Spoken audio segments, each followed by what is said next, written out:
Sickle cell anaemia దాదాపు ఇండియాలో 10 లక్షల మంది పేషెంట్స్ ఈ సికిల్ సెల్ ఎనీమియాతో సఫర్ అవుతున్నారు. ఇది ఒక జెనెటికల్ డిజార్డర్. ఇండియాలో అలాగే కొన్ని ఆఫ్రికన్ కంట్రీస్ లో చాలా మంది లెస్ దెన్ 40 years లోనే ఈ డిసీజ్ వల్ల చనిపోవడం జరుగుతుంది. అందుకని ఇండియా 2023లో national sickle cell anaemia elimination mission ని స్టార్ట్ చేసింది. ఈ మిషన్ ఉపయోగించుకొని 2047 కల్ ఇండియాలో ఈ సికిల్ సెల్ ఎనీమియా ఫ్రీ చేయాలి.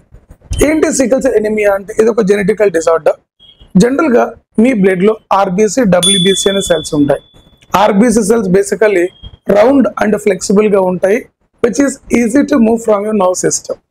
But because of haemoglobin disorder ఈ రెడ్ బ్లడ్ సెల్స్ అనేవి రౌండ్ గా కాకుండా C shape or sickle cell shape లో కన్వర్ట్ అవుతుంటాయి.